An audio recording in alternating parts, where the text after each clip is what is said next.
Gloire à Dieu, que le nom du Seigneur soit béni. Merci pour ce précieux moment encore que nous avons ce soir, de pouvoir rendre témoignage à la vérité, à la parole de Dieu.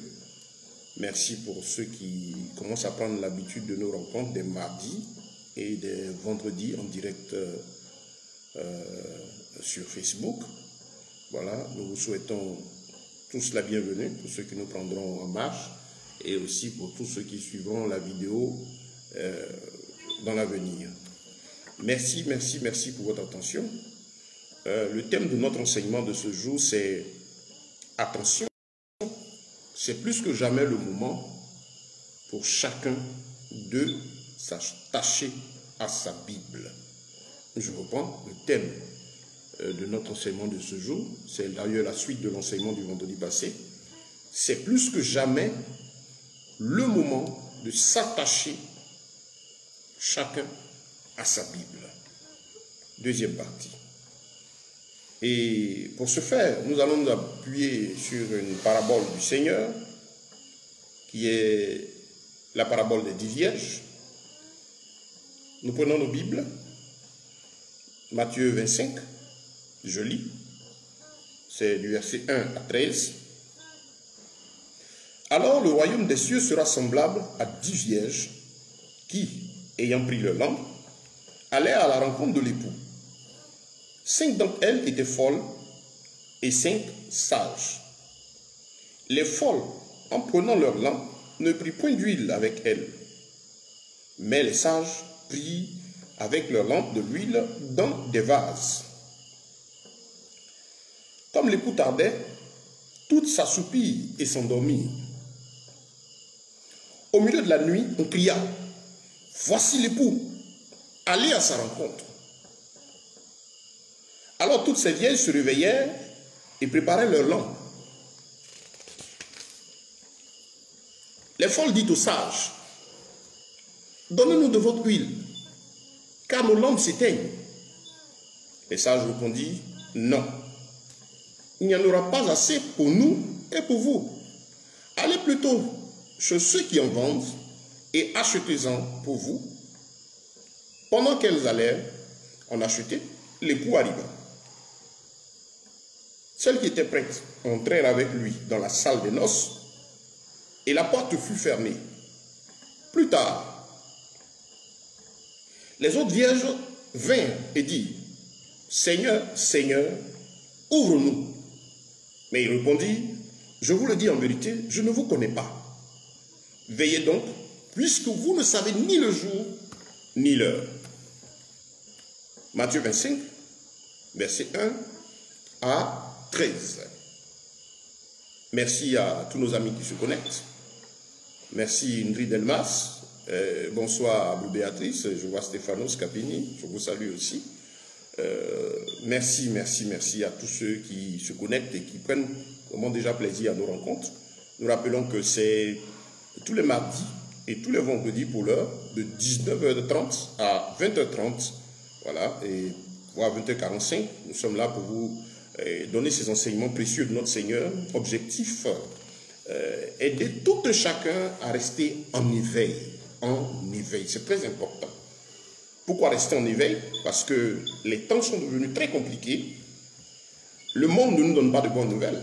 Quand nous allumons nos télévisions, pour ceux qui suivent les informations, parce qu'il est important de suivre les informations, et surtout en suivant les informations, de savoir aussi les peser, parce que vous voyez que ce monde est sous la puissance du prince de l'air, comme le Seigneur a dit.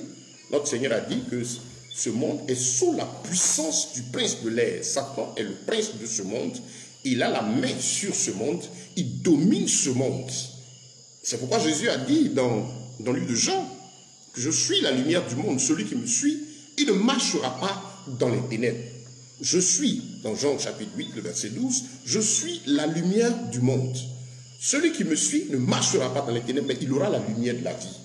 Jésus l'a dit tout simplement parce que ce monde est sous l'emprise des puissances des ténèbres. Depuis que le péché domine la vie des hommes, qu'est-ce qui se passe? Il se trouve que ce monde donc est sous l'emprise du prince des ténèbres de Satan, qui a peu de temps et qui cherche à servir l'humanité pour un seul objectif.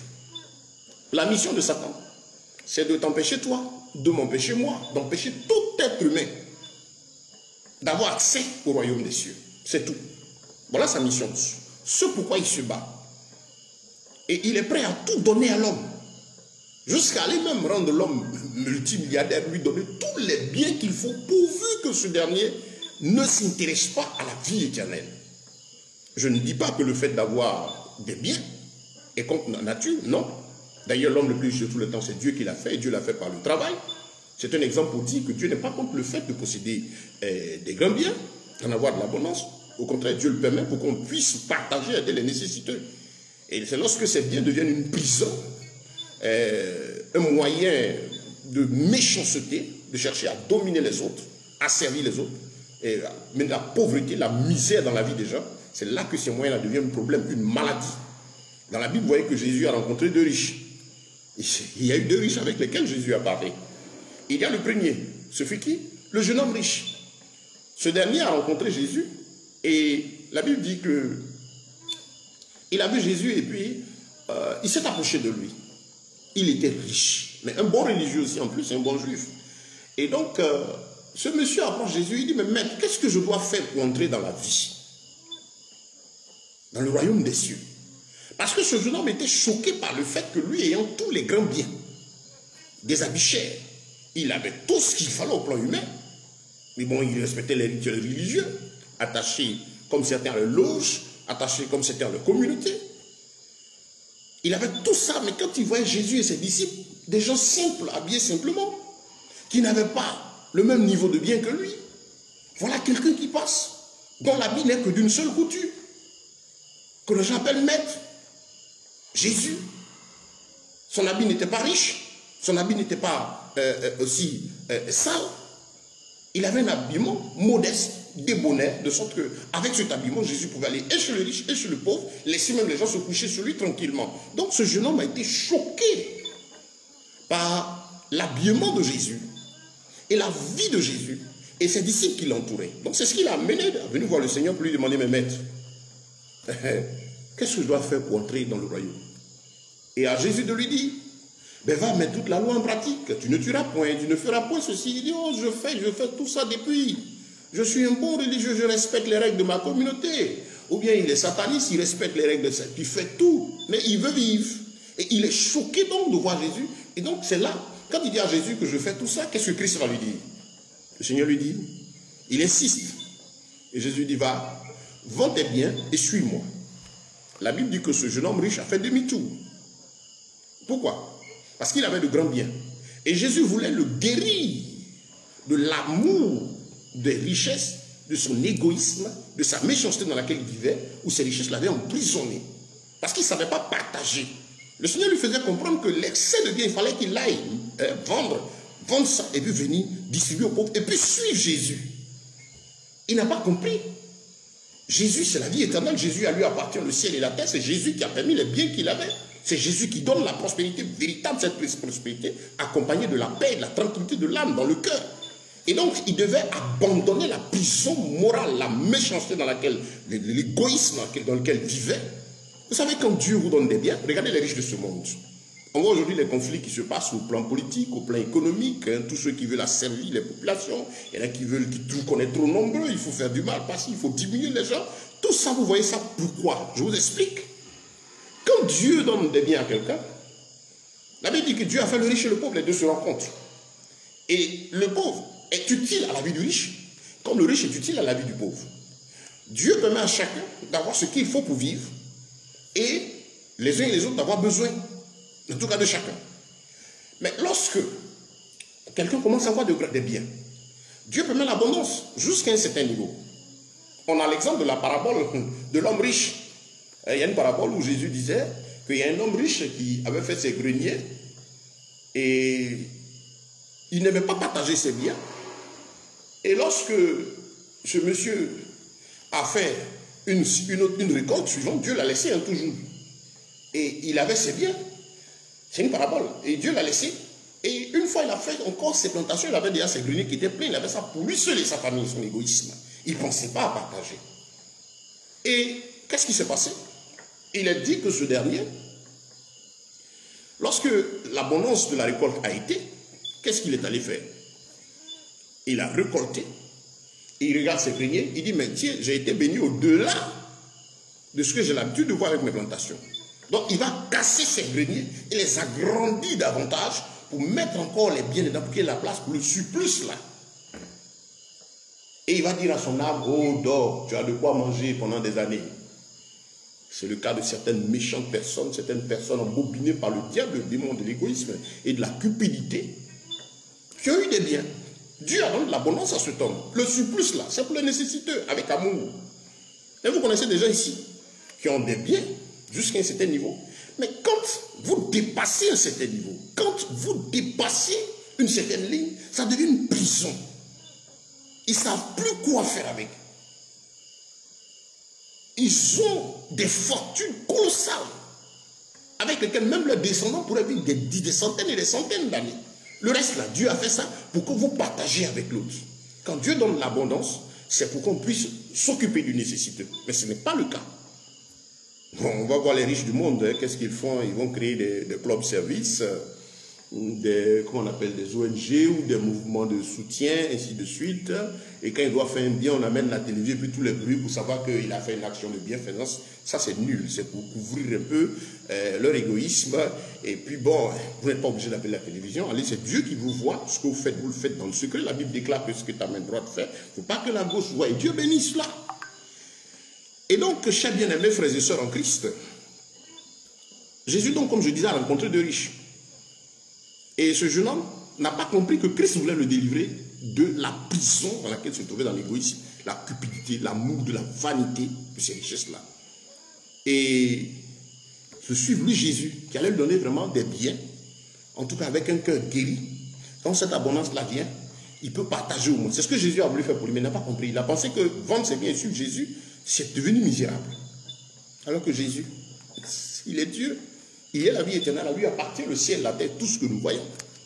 Et donc, le deuxième riche que Jésus a rencontré, c'est Zachée. Regardez l'histoire avec de Zachée. La Bible déclare que Jésus passait par là, dans l'environnement de l'habitation de Zachée, qui lui avait déjà entendu parler de lui. Un publicain, un homme riche aussi, qui avait de grands biens. Mais les publicains, à cette époque, étaient considérés comme des gens méchants par le peuple. Pourquoi? Parce qu'ils avaient des biens qu'ils ne partageaient pas. Ils faisaient souffrir le peuple. Et donc, ce publicain, Zachée, a entendu parler de Jésus. Et puis voilà une occasion où Jésus vient passer à côté de lui. Oh! Zachée s'est renseigné, il a dit, mais qui passe? On dit, c'est Jésus de Nazareth. Et l'histoire nous dit qu'il était de courte taille. Donc la foule le dominait. Et quand Jésus passait, il y avait du monde. Donc qu'est-ce qu'il va faire ce monsieur? Il a sauté, monté dans un arbre, un sycomore, et il est tout de suite allé se percher pour pouvoir voir Jésus de loin. Et l'histoire nous dit que Jésus est arrivé, il est Dieu, il est Seigneur, il voyait tout. À côté de l'arbre, il a dit, Zachée, descends, je mange sur toi aujourd'hui. Regardez tout ce qui se passait. Zachée n'avait encore rien dit. Et Jésus rentre sur Zachée. Il n'a pas parlé sur la table. Et qu'est-ce qui se passe? Zachée regarde Jésus. Et dit, si j'ai pris quelque chose à quelqu'un, je lui rendrai le quadruple. Je vais m'acquitter de toutes mes dettes. La présence de Jésus. Parce que le cœur de Zachée, malgré ce qu'il était, comme toi qui m'écoutes, même si tu ne connais pas Christ, que tu es dans l'abondance ou bien tu as une vie, ceci ou cela, sache que le fait de t'humilier, d'ouvrir ton cœur et de désirer la vie, parce que certainement tu as expérimenté que toutes les richesses ne donnent pas le plaisir, la paix, la tranquillité de l'âme. Regardez les richesses du monde. Quand l'homme est excédé, quand l'homme est dépassé, emprisonné, oppressé par le Dieu maman, qu'est-ce qui se passe? C'est là qu'il va vouloir chercher à s'offrir toutes sortes de plaisirs, des plaisirs vains, de la débauche, tout ce qui est contre nature, parce que l'âme est assoiffée. Dieu t'a donné quelque chose pour toi et pour pouvoir partager. Mais comme tu ne partages pas, ça devient une prison. Et l'âme ayant soif toujours de quelque chose de supérieur, c'est là que Satan va aider ton inspiration à aller faire tout ce qui est contre nature. La pédophilie, et toutes sortes de... l'homosexualité, la bestialité, il parle de quoi? zoophilie, ils ont donné un nom au péché. Hein. Le péché a été bien. La Bible appelle ça péché, c'est-à-dire désordre, désolation, abomination. Voilà l'appellation de toutes ces choses-là auxquelles vous avez donné des noms pour les couvrir. La Bible appelle ça abomination. Péché. Péché qui, dans le sens du mot, signifie rater l'objectif. La Bible nous dit ici que si vous pratiquez de telles choses, vous avez péché. C'est-à-dire vous avez raté l'objectif de la vie que Dieu vous a donné, qui est que vous avez été fait pour l'adorer, le servir et utiliser votre corps pour lui être un temple, à le glorifier. Donc quand vous soumettez votre corps à n'importe quoi, vous péchez. Et le péché mène, c'est la sortie de route, c'est une déviation. Et donc vous sortez de la voie que Dieu a tracée pour vous et la suite qui vous attend, c'est la mort. Qu'est-ce que Dieu nous dit? Donc j'étais en train de parler de Zachée. Vous avez vu que Jésus est rentré sur Zachée. Et quand Zachée a vu la présence de Jésus, mais il a commencé tout de suite à se repentir parce que la présence de Christ, l'Esprit de Dieu, ce tout-puissant présent en lui, a touché le cœur de Zachée. Parce que Dieu touche le cœur quand il rentre. Si vous êtes sincère, si tu m'écoutes ce soir et que tu as besoin du salut, de la vie éternelle, que tu comprends que ce monde va vers sa fin et que tout ce qui se déroule là nous dit que quelque chose va vraiment se passer. Le Créateur, celui qui a fait le ciel et la terre, a donné un temps de vie à cette humanité sous la puissance du péché, et ce temps de vie-là va bientôt être bouclé, parce que la Bible déclare que même si vous ne croyez pas, regardez au moins les événements autour de vous, au plan politique, au plan économique, au plan religieux, tout ce qui se passe, ces signes sont donnés pour nous dire, attention, quelque chose va se passer. Je disais même la dernière fois même que la bande dessinée Les Simpsons, que vous connaissez très bien, qui appartient à des gens qui se font plaisir dans le satanisme et dans la désolation, à présenter, quand vous regardez Simpson, on vous dit par exemple qu'ils prédisent l'avenir. Ils ne prédisent pas l'avenir. Il ne faut que répéter ce que Dieu a dit. Il n'y a rien de nouveau. Voilà, quand on dit une révélation, révéler, c'est mettre à nu quelque chose qui existe, mais qui est voilé. Ce n'est pas sortir quelque chose de l'ordinaire qui n'existe pas. Ce n'est pas ça la révélation. Révéler, lever le voile sur quelque chose.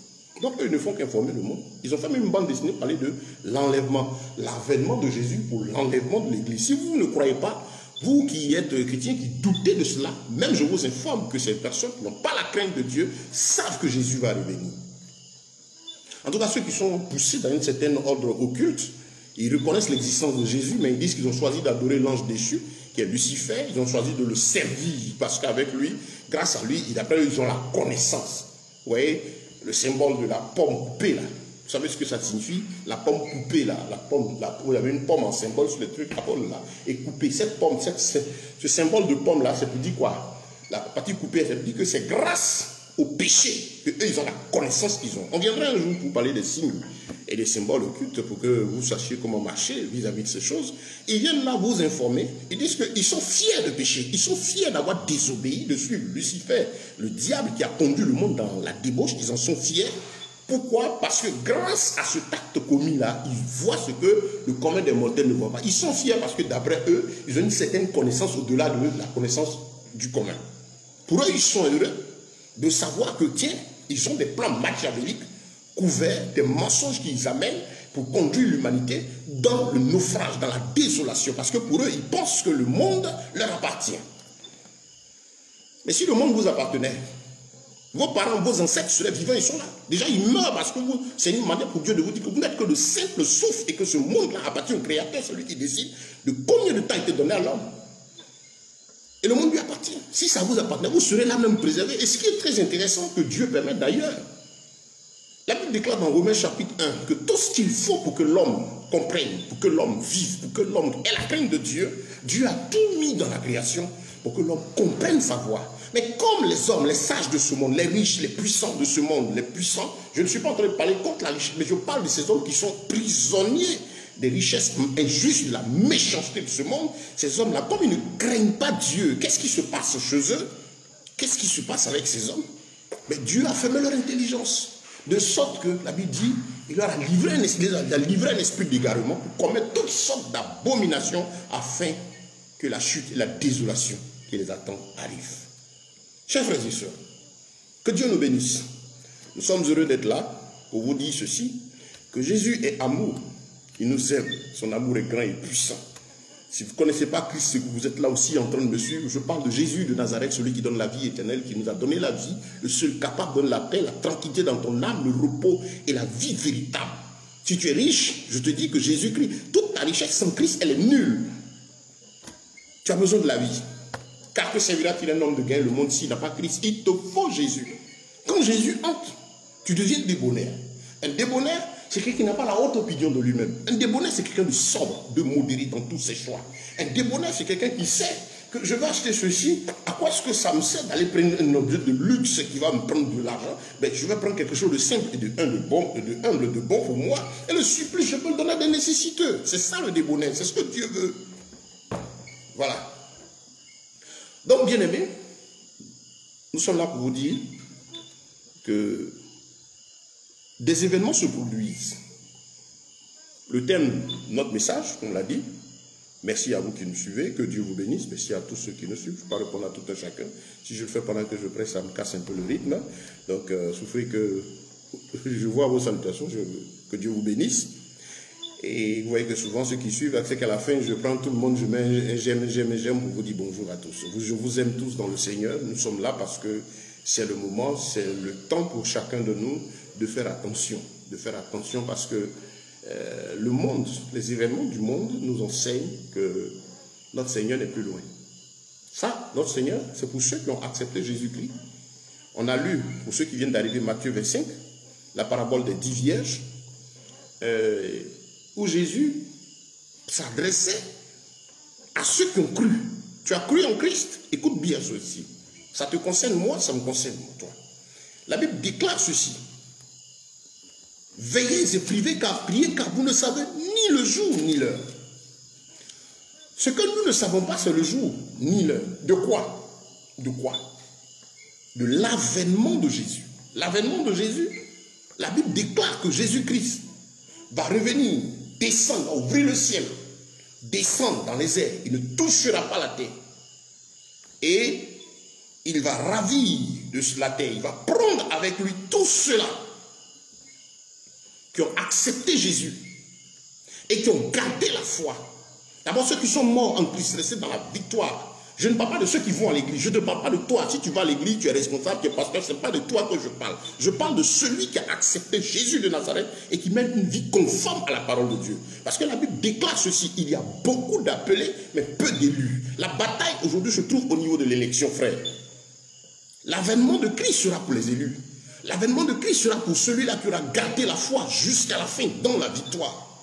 C'est ça. Jésus revient parce qu'il vient chercher l'épouse, toi et moi, qui auront choisi de garder la foi. Garder la foi, c'est quoi? Rester fidèle à Christ. Garder Jésus comme modèle. Garder Jésus, suivre sa parole. Se servir de ses oracles. Choisir de marcher selon ses oracles. Pas selon nos désirs. Vous savez, aujourd'hui, nous sommes à un temps où on entend beaucoup de messages, beaucoup de prédications qui sont centrées sur l'homme. Christ, aujourd'hui, le message de ces personnes-là, c'est l'homme. Tu seras ta destinée, tu seras, rien ne peut, tu es rentré ici, tu commences ainsi de suite. Quand vous écoutez, rien ne glorifie Jésus. Ils ont un Jésus qui est là pour donner à l'homme ce que l'homme veut. Le disciple de Christ, ce n'est pas celui qui appelle Christ pour accomplir sa volonté, mais c'est celui qui a choisi de vivre et de servir Jésus-Christ. C'est celui qui pourra dire comme Jean-Baptiste, il faut que lui croisse, que moi je diminue, et même que je disparaisse, parce que c'est ce qui est important, bien-aimé. Tu veux voir la face de Christ dans le royaume des cieux? Sache que c'est plus que jamais le moment de la sanctification. La sanctification, c'est quoi? C'est le fait de quitter, de fuir, de rejeter tout ce qui n'honore pas Dieu. Quand toi-même tu es là et que tu cherches réellement Christ, tu sais là où tu es, qu'est-ce qui ne plaît pas à Dieu en toi? Si c'est parce que tu es menti, tu aimes les plaisirs de ce monde, tu veux le ciel, mais en même temps tu veux être bon mondain, tu es attaché au plaisir, à la vanité de ce monde. Sache que ces choses-là, la Bible dit que les impudiques, les voleurs, les menteurs, les cupides, les orgueilleux ne verront pas Jésus dans le royaume des cieux. Ils n'auront pas accès à la présence de Dieu. Quel est ton objectif? Vous savez, je suis dans le domaine de l'entrepreneuriat. J'enseigne les affaires, j'enseigne à entreprendre. J'écoute beaucoup de développeurs, beaucoup de personnes qui enseignent aujourd'hui le monde des affaires. Et il y a une tendance aujourd'hui, il y a un enseignement qui est basé sur quoi? On parle de développement personnel. Chers frères et sœurs en Christ, ça peut peut-être vous choquer. Le développement personnel, il y a le mot développement personnel, développer l'homme. Créer quelque chose en soi, un caractère. Quand vous écoutez ce message, c'est l'homme qui met son esprit. On dit quoi? Il doit penser, avoir la pensée positive qui n'est pas biblique. Hein. La pensée positive, ce sont des pratiques de loge occulte où l'homme sans Dieu, il fixe sa tête sur, il dit sur le positif, il crée autour de lui des conditions. Vous avez dans le développement personnel s'éloigner de personnes qui ne vous permettent pas d'avancer. Non, Christ nous demande d'aimer et de rassembler autour de nous tous ceux-là qui sont nécessiteux. Oui, c'est ça. Le développement personnel, c'est un enseignement qui vient des sciences occultes. Hein. Écoutez-moi très bien. Je suis dans le domaine de l'entrepreneuriat. Je n'enseigne jamais l'histoire du développement personnel. Non. J'enseigne Christ. La Bible, si vous parlez de comment gagner de l'argent, comment travailler, mais la Bible, c'est le plus grand livre d'économie, c'est le plus grand livre de l'entrepreneuriat qui existe sur la terre. L'homme le plus riche, c'est le roi Salomon. Il y a tous les faux développements que les gens essaient de faire pour détenir l'attention de la Bible, mais c'est le roi Salomon à qui Dieu a dit, je te donne la richesse. Comme personne n'en a eu, il en aura après toi, c'est lui. Et quand Dieu lui a dit cela dans la nuit, vous prenez 1 Roi chapitre 3 et 2 Chroniques chapitre 1, la Bible dit que Salomon devait de faire une offrande à l'Éternel selon sa joie et la dimension de sa foi à Dieu. Et la nuit, Dieu l'a visité et lui a demandé ce qu'il veut recevoir du Créateur. Et à Salomon de dire, je veux la sagesse et l'intelligence, comme tu l'as donné à mon père, parce que la mission que tu me donnes est grande. Et la Bible déclare que la demande de Salomon plut à l'Éternel. C'est pourquoi il faut lire les deux Chroniques chapitre 1 et 1 Roi chapitre 3. Et Dieu dit à Salomon, puisque c'est là ce qui est dans ton cœur, Dieu regarde dans le cœur de Salomon, il ne voit pas là l'amour, la cupidité, la recherche des grands biens, mais il voit plutôt la recherche de la sagesse, de l'intelligence pour faire plaisir à Dieu. Et le Seigneur dit à moi, puisque c'est pour moi mon plaisir, je te donne la richesse et l'intelligence comme personne n'en a eu et n'en aura après toi. Moi, je suis beaucoup attaché à ma Bible. Déjà, récemment, je vois, comme les gens ne font que faire d'après leur découverte, ils découvrent seulement. Vous savez, quand on n'a pas la foi, on souffre. Ceux qui n'ont pas la foi souffrent. Vous voyez, certains qui disent que leurs parents sont les primates, ils ont découvert des singes qui sont des primates qui ont vécu à 4 millions d'années, alors qu'on ne va que vers le 6 000 ans maintenant que Dieu a créé le ciel et la terre, et les hommes, parfaitement, sans problème. Oui, c'est cela. Maintenant, ils disent que leurs grands-pères sont des singes, et ces mêmes singes-là sont là, ils ne bougent pas. Hein. On dit non, le processus de l'évolution s'est arrêté. Le monde est quitté où? C'est quitté dans le trou noir. Les mêmes trous noirs sont encore là, il y en a, ils fouillent. C'est quitté où? C'est du n'importe quoi, parce qu'ils ne veulent pas croire en Jésus de Nazareth. Mais je vous dis qu'il est incontournable, que vous le vouliez ou non. Jésus-Christ est le chemin, la vérité et la vie. Il est la résurrection. Et gloire soit rendue à Dieu parce que la Bible déclare que Dieu a volé l'intelligence des hommes cupides et méchants qui ne veulent pas le craindre, de telle sorte que sa parole devient quelque chose d'intenable pour l'esprit. Mais pour ceux qui ont un cœur d'enfant, l'Esprit de Dieu ouvre votre intelligence et vous pouvez saisir sa puissance et sa grandeur. Donc je parlais par exemple du développement personnel. Mais il faut faire attention, bien aimé. Je dis aux frères et sœurs en Christ, nous sommes dans le domaine de l'entrepreneuriat, on forme, on incite les gens à travailler. Moi, j'incite les gens à travailler leurs 10 doigts. Je suis missionnaire, ça fait de bon nombre d'années. J'ai toujours appris à travailler avec mes 10 doigts. Oui, gagner mon pain à la sueur de mon front pour moi et pour la mission que Dieu m'a donnée. En fait, je ne suis pas quelqu'un qui attend les offrandes. Je suis toujours au service du Seigneur, gagner mon pain. Et si Dieu permet que quelqu'un ait à cœur de faire quelque chose, gloire lui soit rendue. Mais vous allez fouiller, vous n'allez pas entendre quelqu'un qui va vous dire que non, non, ils me connaissent, je travaille avec mes 10 doigts. Et la Bible enseigne cela. Apprenez votre Bible. Le thème de notre message, c'est attention, c'est plus que jamais le monde de vous attacher à votre Bible. Pourquoi? Parce que vous allez entendre des choses qui vont sortir. Le péché est en train de devenir davantage mignon. On lui donne des noms. Et qu'est-ce que le diable fait?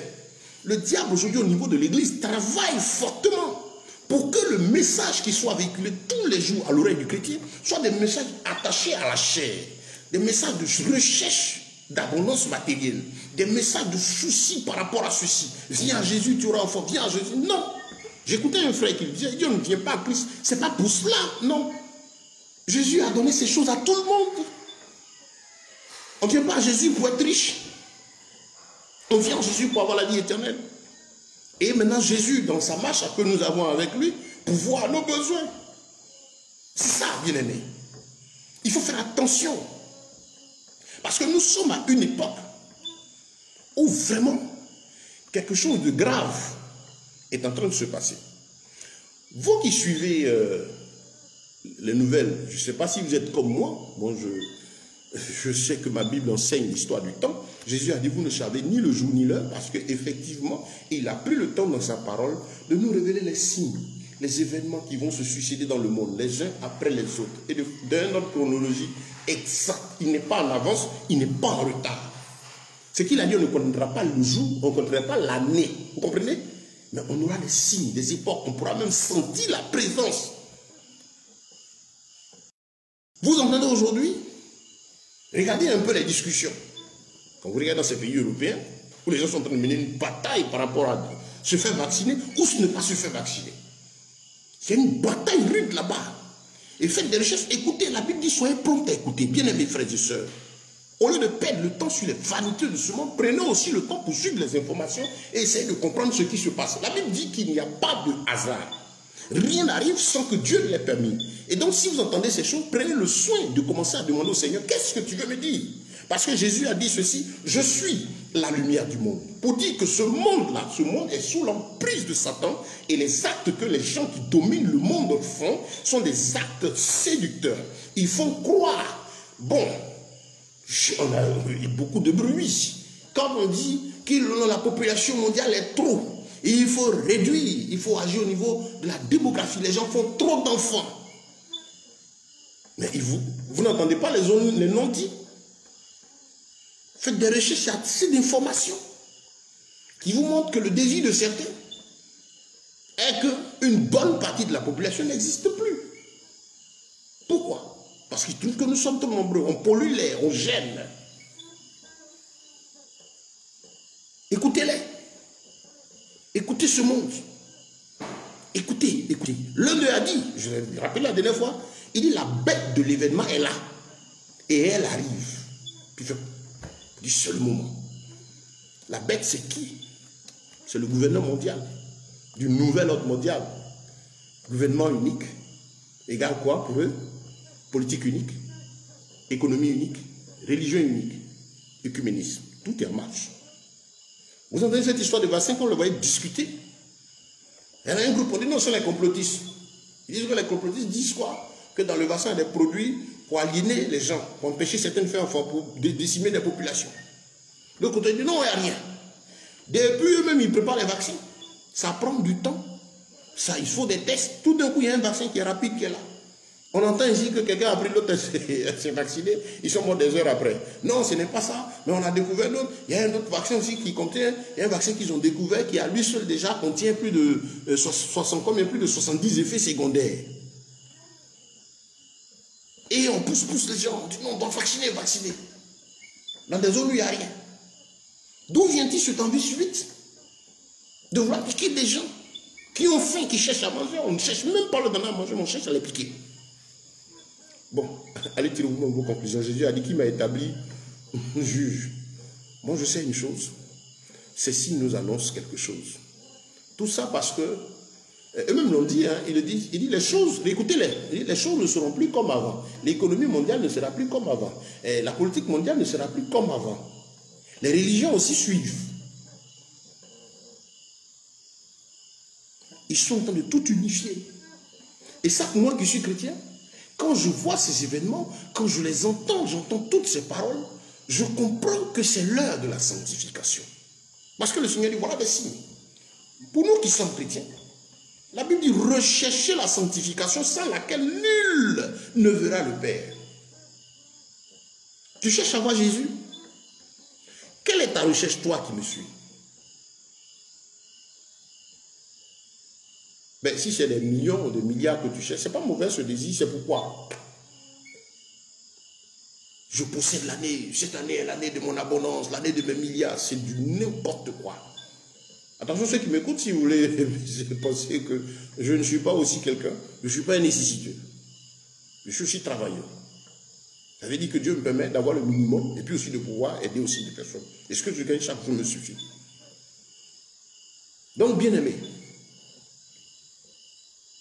regardez le monde, ça ne va pas. Regardez le conflit aux États-Unis. Ce n'est pas encore fini. Beaucoup de nouvelles, suivez et priez. Suivez et priez, bien-aimés. Suivez et priez pour comprendre que il y a quelque chose de décisif pour le monde entier qui se fait là-bas. Oui. Parce que de là, beaucoup de choses vont se faire dans le monde. Quand vous lisez, vous voyez que le président qui a fini ce mandat n'a pas été aimé de toute la puissance, de toute la classe, il faut dire, les puissants de ce monde. Pourquoi? Il ne fait pas leur affaire. Ils ont envie de globaliser, d'aller vite, et puis bon, il faut faire tout rapidement, créer une politique unique, religion unique, et lui, il ne va pas dans le même sens. Je ne vais pas trop rentrer longtemps dans ce sujet, mais je vais vous dire que les signes nous parlent, bien-aimés. Dans Matthieu 25, Jésus a donné cette parabole, et elle fait réfléchir cette parabole. La Bible, la parabole des 10 vierges. Les vierges, c'était qui? Ce sont des personnes qui ont accepté Christ, qui ont été lavées, sanctifiées par le sang de Jésus. C'est toi et moi qui avons accepté Christ, lavés par le sang de Christ. Et dans ces 10, la Bible dit, il y a 5 qui étaient sages, 5 qui étaient folles. Et ces 10 vierges attendaient la venue du Messie. Mais il s'est trouvé que 5 avaient été très sages. Elles ont pris, elles avaient des lampes, la lampe qui était le symbole de la parole de Dieu.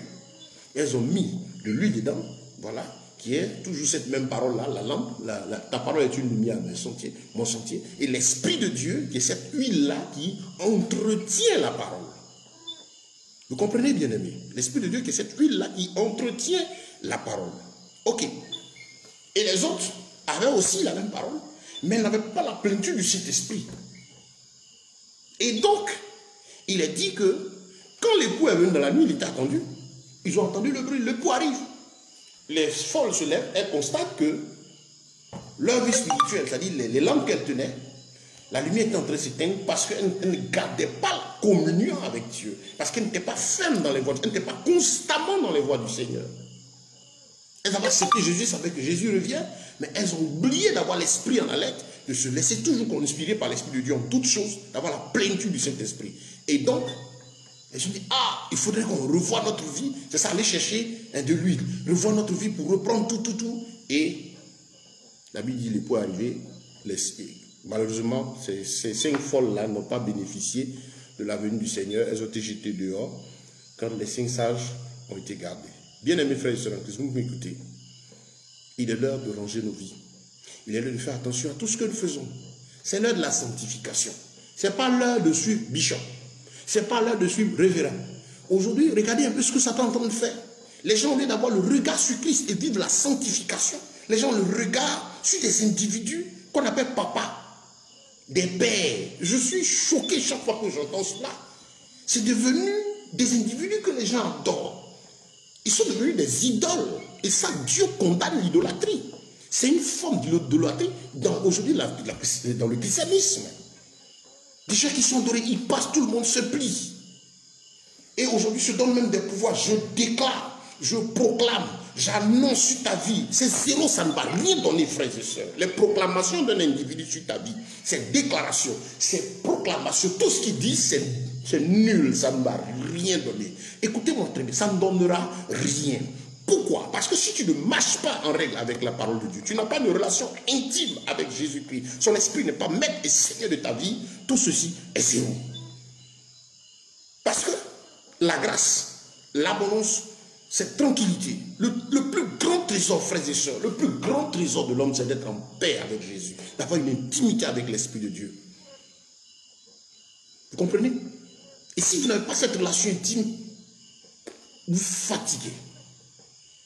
Vous vous fatiguez. Les temps sont difficiles, c'est vrai. Je vais donner des enseignements le vendredi prochain. Si Dieu me permet, on va parler de toujours, c'est dans le même esprit. Pourquoi est-ce qu'il faudrait s'attacher à sa Bible par rapport au temps difficile économiquement que le monde traverse? Qu'est-ce qu'on doit faire pour résister? Et pourquoi nous, chrétiens, devons être prudents? Ce n'est plus le moment. Et ça n'a jamais été le moment de se focaliser sur quelqu'un. Lisez Thessaloniciens, le Seigneur a reproché à Israël. Il dit, le moment avec les gens vont plus aimer la vérité. Les gens ne veulent plus fuir le péché. Et ils veulent vivre comme le monde. Ils veulent ressembler au mondain. Regardez nos sœurs en Christ. Habillement, vêtements, purement. Bon, il n'y a pas de différence avec les filles qui sont dans les boîtes de nuit et tout. Elles sont remplies de toute la débauche, de toute la désolation. Maquillage et consorts remplis avec de ces ongles kilométriques là. Vous ne savez pas l'origine de ces trucs. Hein? Vous ne savez pas ça. Et vous les rendez au royaume des cieux avec ça. La Bible dit qu'aucun impur, ces impuretés-là ne partiront pas dans la présence de Dieu. Il faut laisser ça tomber. Quand je vois des personnes chargées, surchargées comme ça, ces sœurs surchargées, je me demande, le Saint-Esprit, l'Esprit Saint, on dit le Saint-Esprit, l'Esprit de vérité, l'Esprit Saint, l'Esprit de Jésus, si vraiment il entend, il va te montrer que ces choses sont abominables, tu vas les fuir. Si quelqu'un est en Christ, il est une nouvelle créature. Les choses anciennes sont passées. Et toutes choses deviennent nouvelles avec Christ. C'est ça l'œuvre de Christ. La nouvelle naissance, un nouveau cœur. Et ce nouveau cœur-là apparaît sur le corps. On dit non, Dieu c'est dans le cœur. Oui, effectivement, Dieu c'est dans le cœur. Et s'il a pris votre cœur, la Bible dit que du cœur, dans le psaume 4, du proverbe 4, du cœur viennent les sources de la vie. Garde ton cœur plus que toute chose, parce que de lui viennent les sources de la vie. Et effectivement, si vraiment l'Esprit de Dieu est dans ton cœur, le corps ne peut pas être dans la survie du monde. Ce n'est pas possible. Nous regardons nos frères et sœurs en Christ, les hommes aussi, habillement. On dirait, regardez ce monde, les près du corps, le corps, c'est-à-dire s'habiller comme un bon mondain, le corps plaqué, serré comme des jockeys, à ressembler. Hein, et quelle est la différence entre toi et le mondain en ce moment? Il y a quelle différence? On voit les frères courir après la richesse, courir après la bonheur, omnibulés par les milliards, omnibulés par ceci. Mais pour être milliardaire, on n'a pas besoin d'être chrétien. Dieu a donné cela à toute la création. Être millionnaire, il a donné tout cela à la création. Ce n'est pas une marque de salut. L'abondance matérielle ne dit pas que quelqu'un est sauvé. C'est la conversion, la nouvelle naissance profonde du cœur qui marque que tu es sauvé.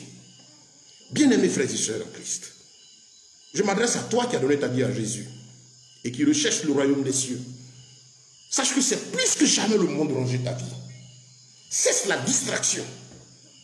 Oui, on voit, je disais tout à l'heure, de l'idolâtrie dans le corps de Christ. C'est de l'idolâtrie. Des gens qui adorent des hommes. Daddy, pourquoi? Daddy, papa, pourquoi tu n'appelleras personne mon père? Pourquoi vous les appelez père? Ils sont qui est ton père? J'ai vu quelqu'un qui disait non, Paul a appelé Timothée son fils. Oui, Paul a appelé Timothée fils. Mais Timothée l'appelait, Timothée l'appelait mon frère aussi. Ce sont des frères et des sœurs. La Bible, les disciples étaient des frères et des sœurs en Christ, ils étaient ensemble. Ne mélangez pas les choses. Pourquoi? Aujourd'hui, il dit là, il y en a même, pasteur là même, c'est une injure. Je préfère révérend. Je suis le révérend. Ça a quel sens pour toi?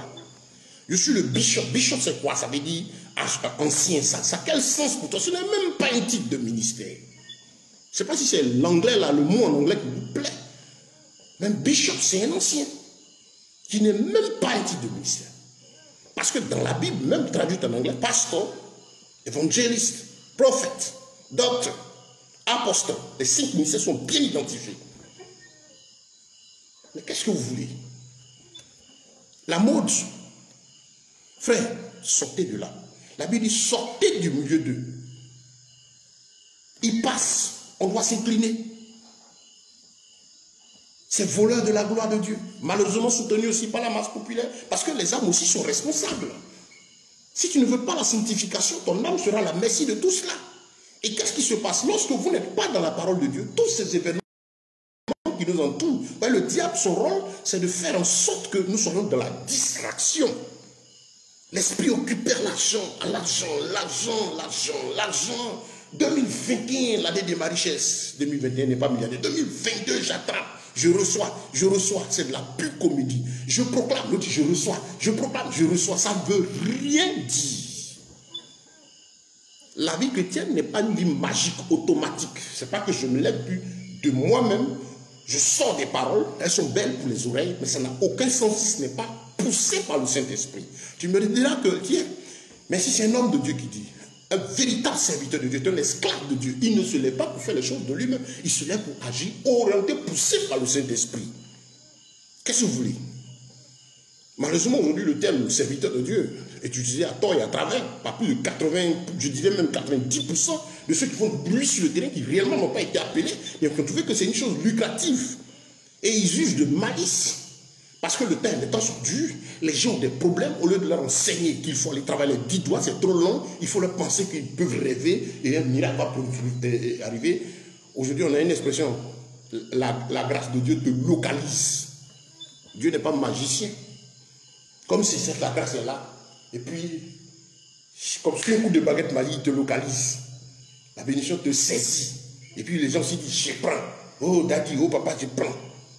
C'est du n'importe quoi. Si tu ne marches pas conformément à la parole de Dieu, tu ne te soumets pas aux lois du Seigneur, tu ne vis pas la sanctification, tu n'as pas le Saint-Esprit en toi, tu ne marches pas en esprit, en vérité, tu ne verras pas cette grâce du Seigneur. L'objectif de Christ n'est pas de te rendre milliardaire, l'objectif de Christ c'est pouvoir à tes besoins. Mais la Bible déclare dans 1 Timothée chapitre 6, Timothée discutait avec des gens, et Paul donnait des conseils à Timothée par rapport à des gens, et il disait, mon fils Timothée, fais attention.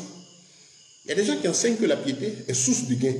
Venez à Jésus, si tu viens à Jésus, tu seras riche. Si tu viens à Jésus, tu seras premier. Si tu viens à Jésus, pourquoi les mondains, les païens, les mystiques se moquent de vous? Pourquoi? Parce qu'ils se moquent de ces plaisantins, parce qu'ils savent que, mais tiens, le gars, il a traversé son front, il se débat, il sait qu'il faut entreprendre, il n'a pas besoin d'être chrétien pour avoir ça. Il sait qu'il faut qu'il travaille les 10 doigts. Plus il fout de l'effort, plus il gagne son pain. Et ils savent ça, c'était le principe de la vie. C'est la base. Depuis Adam, Dieu a dit, tu mangeras la sueur de ton front. Mais vous vous levez et vous avez un Dieu automatique là. Et les gens croient. Mais le monde se moque. Parce qu'ils savent que ce n'est pas le travail. À la sueur du front. Et Dieu a ordonné à la nature de rendre à quiconque le fait, quiconque est sorti des entrailles d'Adam, il y a toute l'humanité. Chaque être humain que Dieu envoie naît avec au moins un talent. C'est-à-dire quelque chose qui lui sert à gagner son pain. Et il faut que ce dernier utilise ce talent, le travail, le connaisse, le développe. Ça peut être 1, ça peut être 2, ça peut être 3. On a la parabole des talents dans même Matthieu 25 là. Et voilà donc, c'est des choses que Dieu a donné à tout le monde. C'est plutôt d'interpeller chacun à se ranger devant Dieu, connaître le talent que Dieu lui a donné, se contenter de ce que Dieu donne, et puis le développer. Si Dieu a prévu que toi tu sois à tel niveau, le Seigneur le fera. Mais il ne te demande pas de convoiter, d'envier. Aujourd'hui, c'est ça. Jacques a dit, vous demandez, vous n'obtenez pas parce que vous demandez mal dans l'objectif de satisfaire les passions qui brûlent dans votre chair, bien-aimé. Arrêtez de suivre ces 10 heures de bonne aventure. Retournez à votre Bible. Retournez à votre Bible. Réfléchissez. Salomon, l'homme le plus riche de tous les temps, quand Dieu l'a béni, comment s'est matérialisé la richesse de Salomon? Mais c'est par l'activité, par l'entrepreneuriat, par la culture, par le commerce. Je viens de sur ce sujet. David aussi, ils avaient des biens, ils étaient agriculteurs, ils étaient éleveurs, ils étaient entrepreneurs. Il faut savoir faire la différence entre manger à la sueur de son front, qui est le travail libéral, le travail entrepreneurial, et manger à la sueur de son corps, c'est-à-dire le travail servile, où on attend un salaire, salary slavery, c'est-à-dire de la douleur, travailler pour 30 jours, et ainsi de suite, et souffrir. Aujourd'hui, ce n'est pas une nouvelle, tout le monde sait aujourd'hui, et tout le monde nous dit que le salaire n'apportera jamais la paix. Effectivement, ce n'est pas une nouvelle. Quand on fait des développements, des conférences, non, le salaire, ce n'est pas une nouvelle, parce que la Bible, dès le temps, Dieu a parlé, il dit, ce qui va donner la liberté, là, la tranquillité, c'est le travail à la suite de ton intelligence, ce qui sort du déploiement de ta réflexion. Bien aimé, le temps est court et il faut revenir à la Bible. C'est le moment pour chacun de reprendre sa Bible. Elle devient très précieuse en ce moment. Reprenez-la, commencez à la méditer. Parce que je ne sais pas, avec tout ce qui est en train de venir aussi, rappelez-vous, au début du 3e, 4e, jusqu'au 5e siècle, pendant près de 1000 ans, il a été interdit de lire la Bible, qui était la chasse gardée, hein, combattue, retirée, retranchée, et aux mains du système vaticano-romain, interdit. Il y a l'histoire des Jean Huche et Jérôme, comment la révolution a commencé quand les gens ont découvert qu'on pouvait lire la Bible, tout le monde pouvait avoir accès. Le problème de Satan, ce n'est pas toi, ce n'est pas moi, ce n'est pas Bishop, ce n'est pas Révérend, ce n'est pas ça qui est son problème. Son problème, c'est la Bible. C'est le seul livre que Dieu a donné qui explique le monde spirituellement, matériellement, physiquement. C'est ce livre-là. Donc, la bataille de notre ennemi, c'est faire en sorte que cette parole ne soit pas enseignée. Et aujourd'hui, quand vous écoutez, ceux-là qui se font adorer, qui sont devenus des idoles hein, dans le milieu religieux, on appelle le père de la foi, le père de la chrétienté dans le milieu évangélique, l'ancien temps, quand il arrive, on se plie en quatre devant lui, c'est honteux. Les gens sont pliés comme ça devant Pierre et Jean. Lorsqu'il est venu et qu'il a guéri le malade devant le temple, après que Jésus a été ressuscité, qu'est-ce que Pierre a fait? Il a déchiré ses vêtements, rendez gloire à Dieu. Mais ce n'est pas ça. Vous avez des gens qui sont devenus des dieux et qui vous parlent de leur gloire, de leur richesse, égoïstes et cupides, qui ne savent pas qu'il faut aimer les âmes et les conduire à Jésus. Mais ils ne peuvent pas le faire puisque eux-mêmes n'ont pas Christ en eux. Un aveugle ne peut pas conduire un aveugle. La mission que Jésus nous a donnée, c'est faire des disciples. Votre mission, votre devoir, frère, c'est de chercher à ressembler à Jésus. À compter de cet instant, toi qui m'écoutes, prends sur toi dès maintenant de méditer la parole de Dieu jour et nuit. Seigneur, qu'est-ce que tu as à me dire? Et le Seigneur t'enseigne. Mais Père, je veux bien être à ton image. Je veux être né de nouveau. Parce que j'ai compris que ce pourquoi tu es venu sur la terre, c'est pour que je ne périsse point, je n'aille point en enfer, mais que j'ai la vie éternelle. Et tu m'as sauvé. Donne-moi de fuir le mal. Donne-moi la sanctification. Qu'est-ce qui ne te plaît pas, moi? Révèle-moi cela. Donne-moi la force de fuir le mal. Chacun de nous, au fond de lui-même, sait ce qui n'honore pas Dieu en lui. Donc, bien-aimé, c'est le moment de travailler. La Bible dit travailler à votre salut avec crainte et tremblement. Fuyez le monde. Le monde est séducteur, il est menteur. Fuyez-le. Fuyez-le. Je vous donne rendez-vous vendredi prochain. Je crois que je vais prendre du temps sur le sujet du travail. Sur le sujet du travail. Comment gagner son pain. Comment chercher son pain en ces temps compliqués. Parce que quand on parle comme ça, il y en a qui disent oh, c'est pas il est misérable. Je dis non, moi je suis travailleur. Je ne suis pas milliardaire, je ne suis pas millionnaire, mais Dieu pouvoir mes besoins tous les jours, et j'apprends à travailler mes 10 doigts, et j'arrive à me nourrir, j'arrive à faire mon travail avec, et aussi à partager au moins le peu que Dieu me donne. Et chaque jour, Dieu accroît selon sa volonté ce qu'il m'a donné. Je n'envie personne. Non. Mon désir, Dieu m'a donné un esprit de bonheur. Ceux qui me connaissent physiquement, ceux qui me fréquentent me connaissent depuis des années.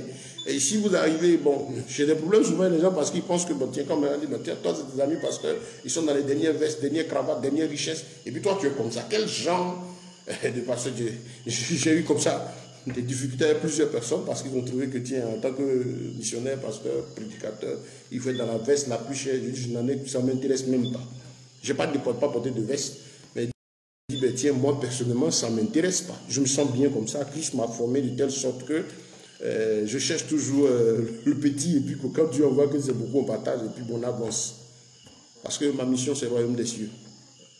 Et donc, je vais terminer par cette image. Chers frères et sœurs en Christ, souvenez-vous de l'histoire de Gédéon. Le thème dans le message, comme on l'a dit, c'est plus que jamais le moment de s'attacher à votre Bible. Méditez la jour et nuit. Écoutez la voix du Seigneur. Suivez les prédications qui vous encouragent à la sanctification. Quand il s'agit de votre relation intime avec Christ. Suivez les prédications, en tout cas, suivez-les et attachez-vous à ce qui est conforme à la parole de Dieu. Quand il s'agit de l'argent, elle dit, frère, il faut travailler, il faut diversifier. Mais fuyez les messages qui vous disent, non, donne. Et puis Dieu va multiplier. Escroc, voyou. C'est ce qui se passe. Vous multipliez les trucs dans leur panier, vous multipliez les trucs dans leur histoire. Mais vous-même, chaque fois, vous le faites. Et qu'est-ce que vous gagnez? Mettez-vous au travail, mettez-vous en activité. Je ne dis pas de ne pas donner. Donner, offrir est une chose merveilleuse dans les voies du Seigneur. Mais c'est un acte pour manifester notre reconnaissance, notre joie au Seigneur. Posez un acte pour glorifier Dieu. Mais qu'on vienne vous dire là que les grâces du Seigneur sont conditionnées par ce que vous donnez, c'est un mensonge. Jésus a tout payé à la croix de Golgotha. Il a dit là-bas, tout est accompli.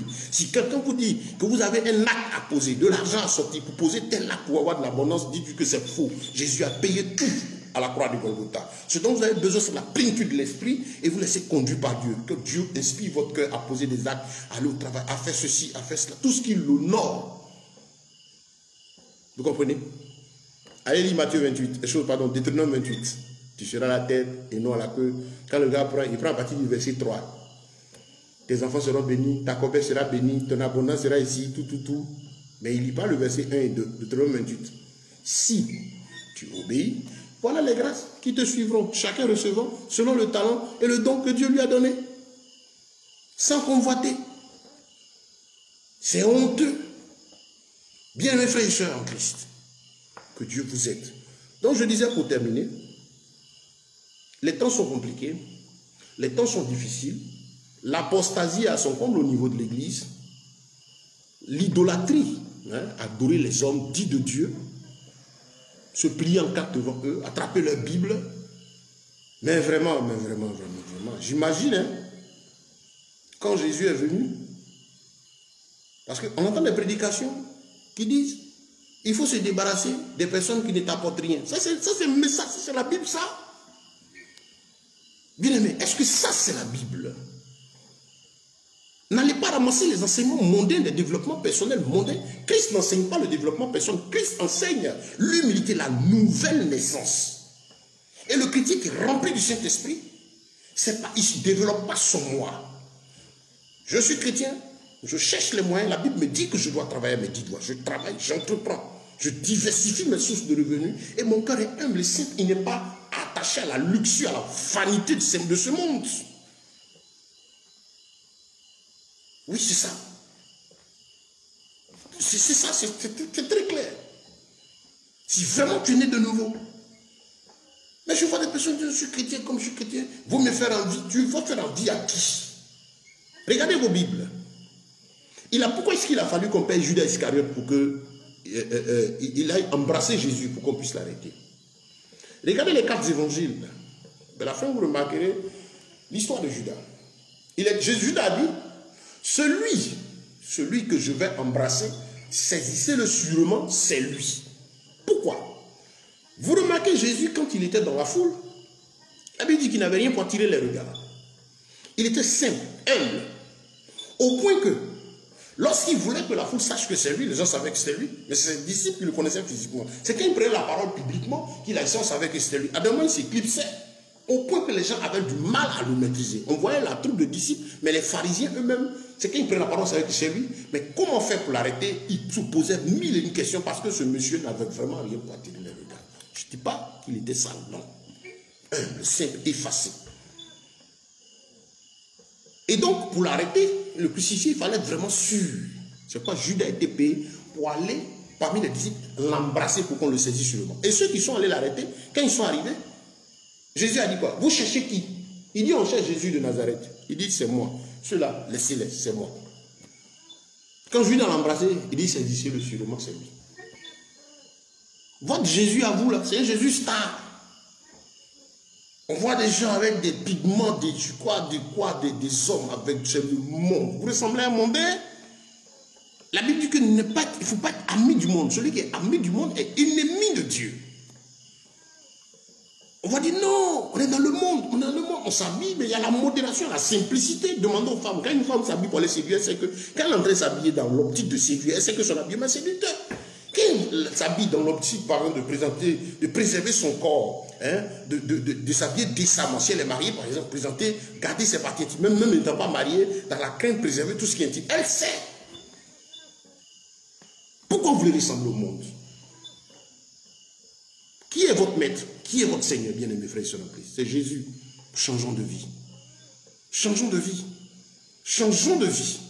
Tout ce qu'on est en train de chercher là, on ne sait pas. Hein? La Bible dit à un moment, à un signal donné, au son de la trompette, tout ça, on va laisser ici, puis on partit. On n'ira pas en groupe. Ton bishop, ton archibishop que tu adores, qui est devenu, dès qu'il y a un problème, papa, allô papa, allô papa. Et puis aussi, oui ma fille, allô mon fils, ma fille. Il vous infantilise, vous laisse dans un état d'esprit, pour vous dire que vous n'aurez jamais accès à cette présence merveilleuse de Dieu, et que pour avoir accès à Dieu, il faut eux. Ils sont comme ces intermédiaires entre vous et Dieu. Allez vous asseoir devant, demandez papa, quel est l'état de mon salut? Est-ce que je serai sauvé ou pas? Vous qui adorez ces individus, demandez-leur quel est l'état de votre salut. Ils ont des nouvelles pour votre argent, ils ont des nouvelles pour la famille, ils ont des nouvelles pour attraper les sorciers dans les airs, mais ils n'ont pas de nouvelles quant à votre salut, la vie éternelle. Attention! Je me réjouis parce que là, c'est le Saint-Esprit qui est venu pour convaincre de péché, de justice et de jugement. Oui, ceux-là mènent au salut et à la vie éternelle. Comme je disais pour terminer, je donne une image. Le chrétien de la dernière heure, il est semblable aux 300 soldats que Dieu avait choisis pour, avec Gédéon, aller combattre Madian, délivrer Israël. La Bible déclare que quand Gédéon a été suscité, à partir de Juge chapitre 6, vous lisez son histoire, le Seigneur s'est saisi de lui Et il devait aller en guerre. C'était le temps de la délivrance d'Israël. Voir Madian, chasser Madian. Et c'est là que, quand Gédéon a pris la voix, tout le peuple, des dizaines de milliers de personnes se joignent à lui. On s'en bat, on en a marre, Madian, on va en guerre tous aujourd'hui et tout se battent contre Madian. Qu'est-ce qui s'est passé? Qu'est-ce qui s'est passé? La Bible dit que Dieu a arrêté Gédéon et dit non, ce peuple qui te suit là, ils sont trop nombreux. S'ils vont là, ils ne vont pas me donner gloire. Dis-leur que celui qui n'a pas fini de régler ses problèmes en famille, ceux qui n'ont pas fini les noces peuvent rentrer. Et l'histoire nous dit ceci, que plus de la moitié a dit à Gédéon, c'est vrai, on était chaud pour aller se battre, mais bon, en réalité, bon, on n'a pas fini. Bon, donc, vraiment, que Dieu vous aide. Il y a quelques milliers de personnes qui étaient encore avec Gédéon. Et qu'est-ce qui va se passer? Dieu dit à Gédéon, ceux qui sont restés là, il faut faire attention. Fais attention. Amène-les aux eaux. Écoutez bien, chers frères et sœurs en Christ. Amène-les aux eaux, allez boire. Allez à la rivière. Quand vous allez arriver, allez boire. Ceux qui vont arriver trouver l'eau et qui vont se courber et laper l'eau comme lappe le chien seront disqualifiés.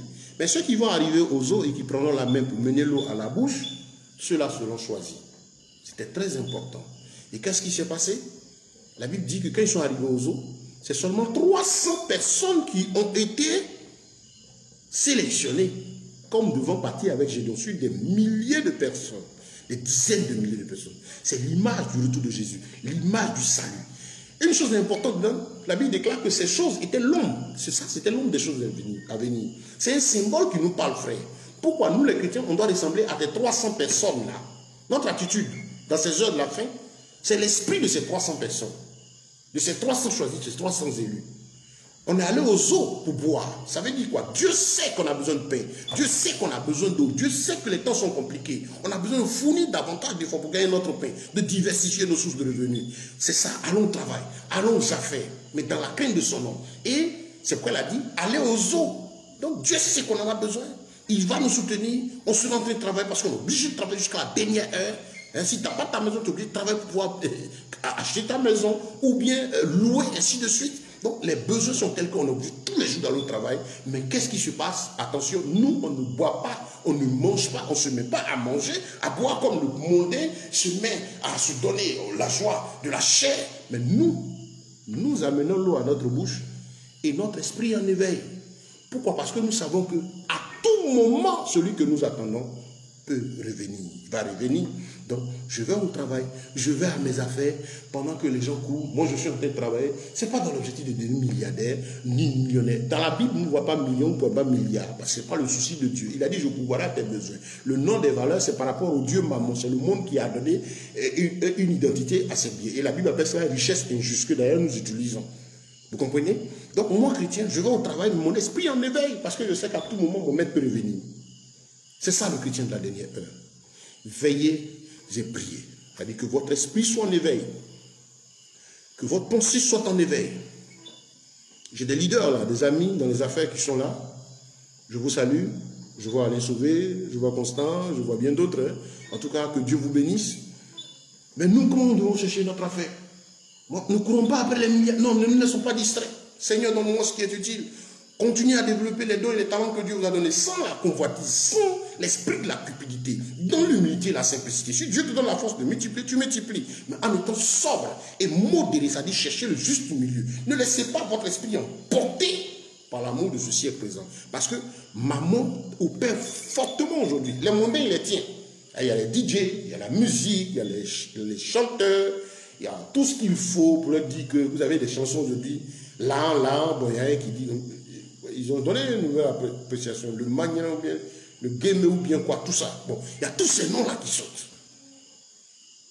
Ça, c'est le monde. Ils ne connaissent pas Christ. Peut-être que tu ne connais pas Jésus, si tu m'écoutes, que tu n'as pas Christ, tu ne le connais pas, c'est vrai. Tu penses que l'argent sera la solution à ton problème? Non. La Bible dit que l'argent répond à tout, c'est-à-dire l'argent permet d'accueillir tout ce qui est matériel. Mais l'argent ne donne pas le salut et la vie éternelle. Non. C'est Jésus-Christ, le sang de Christ, versé à la croix de Golgotha. Rappelle-toi, quelqu'un a donné sa vie il y a plus de 2000 ans à la croix de Golgotha. La Bible dit que ce n'est pas pour lui, mais c'est pour toi, Jésus de Nazareth. Il a donné sa vie pour te sauver. Pour te sauver. pour te sauver, pour que tu aies la vie éternelle. Parce que tu veux ou tu ne veux pas, tu vas mourir, ton souffle va te quitter. La grande question, c'est où tu vas passer l'éternité. Commence aussi, de toute façon, tu te lèves et puis tu cours après les affaires, après les biens de ce monde-là. Commence à te préoccuper de ton salut aussi. Où passeras-tu l'éternité? Grande question. Ça, c'est la question que je te pose. Si tu trouves ta réponse, bon, gloire soit rendue à Dieu, choisis. Il y a l'enfer, il y a le paradis. Il n'y a pas purgatoire dedans. Ça n'existe nulle part dans la Bible. Il est réservé aux hommes de mourir une seule fois. Après quoi vient le jugement. Donc, rangez vos vies.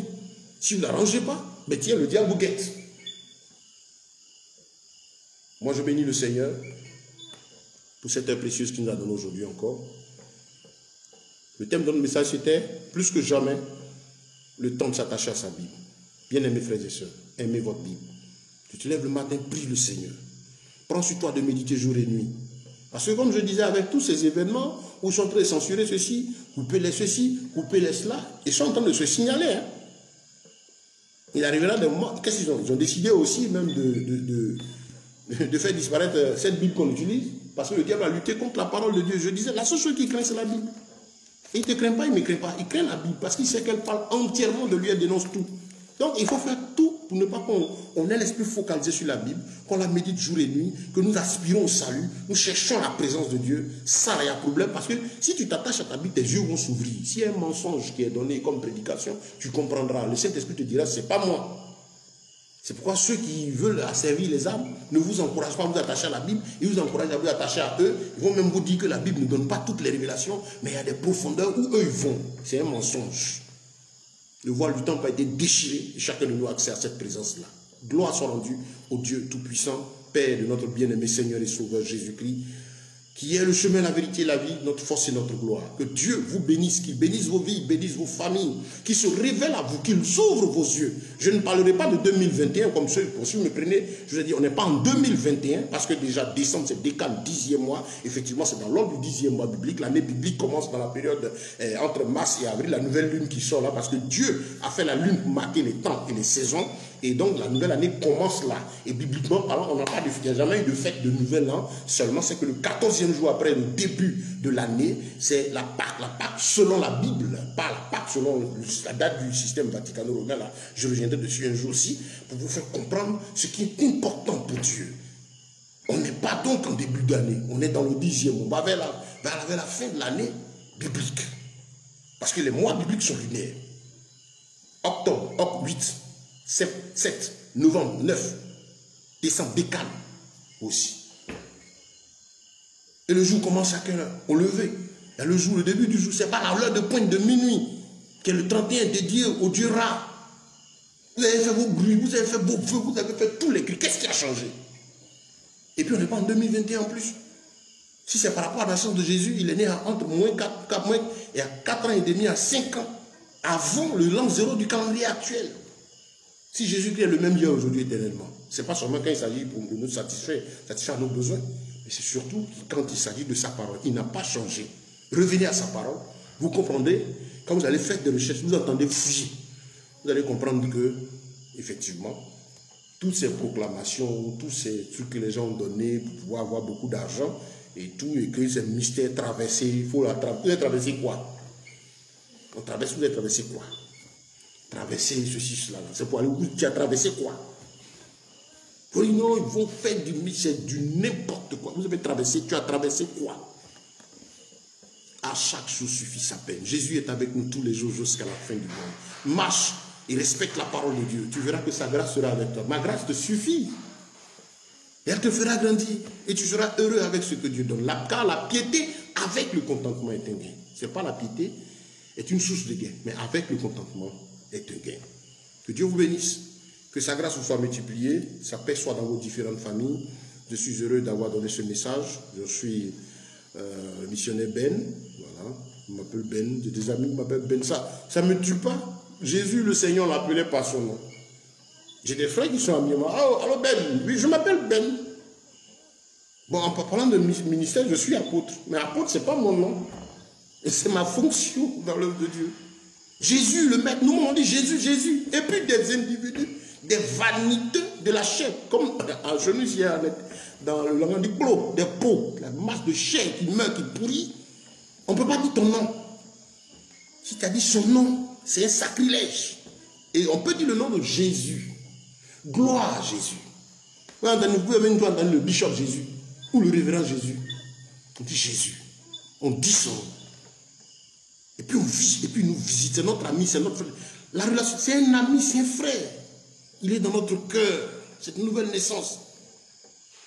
Mais si toi tu m'écoutes et qu'il va l'écouter, frère, ça peut te choquer le message. Mon objectif, c'est dénoncer ce qui est du diable. Je n'ai pas de problème avec quelqu'un. Notre problème, c'est sur les œuvres des ténèbres, les dénoncer, les combattre et proclamer la parole de Dieu pour que les gens soient sauvés et arrivent à la vie éternelle. Si ça te choque, c'est bien. C'est pour que tu vives. Mais si ça te rebelle, gloire soit rendue à Dieu, tu auras au moins entendu la vérité. Que la paix du Seigneur vous soit multipliée, ses grâces et ses faveurs vous soient renouvelées. Rendez-vous vendredi prochain à 19h30. Bon, je rappelle que ces vidéos sont enregistrées. Et puis, bon, je vais les mettre à la disposition sur YouTube pour que tout le monde puisse en profiter. Ben, bonne soirée à vous. Merci de nous avoir suivis.